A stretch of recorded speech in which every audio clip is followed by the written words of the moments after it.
All right.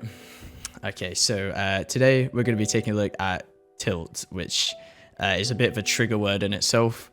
But I basically would like to create a video explaining what tilt is, how to avoid it, how to improve.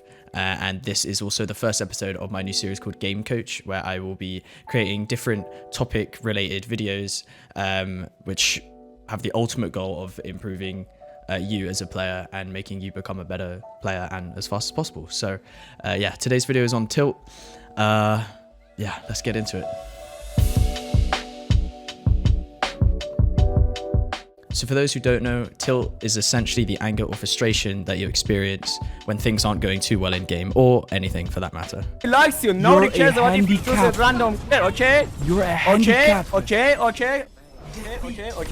Listen. People tilt in different ways. I personally tilt when I play bad, which causes me to make more mistakes, and then I tilt more and then I play even worse. However, some people tilt when their teammates make misplays or when the other team is simply better. It could be anything.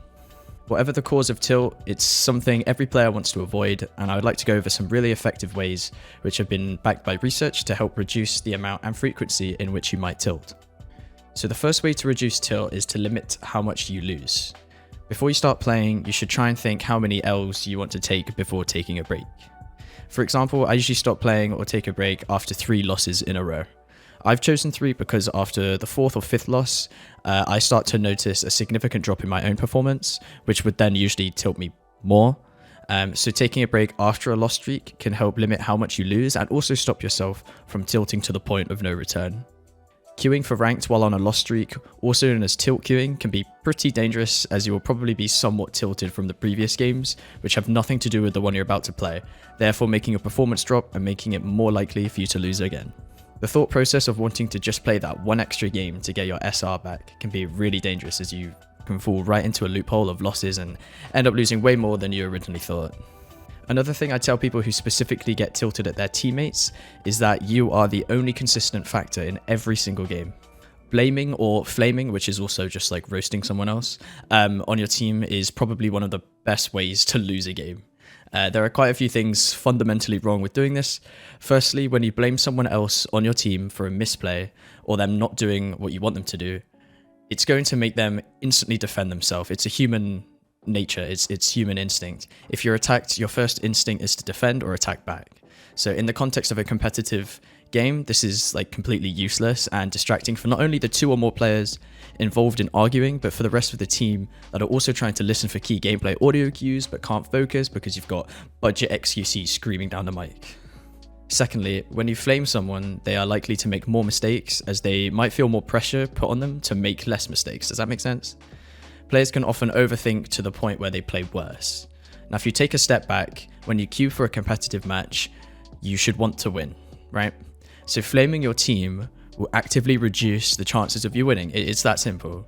And if you're on the receiving end of being flamed, you should probably just mute them and keep focusing on yourself. The person flaming you is the flawed one who clearly isn't trying their absolute best to win, so don't give them any time or attention. The other thing to keep in mind is that there is no point wasting your time and energy blaming other teammates, as you are the only thing you can change and control across matches. You're much better off using that energy to take a look at a replay from a game you played earlier and looking at what mistakes you made and what you can do better. That would be a good use of your time and energy. This next tip is easier said than done, but you should try and disassociate your rank with you as a player.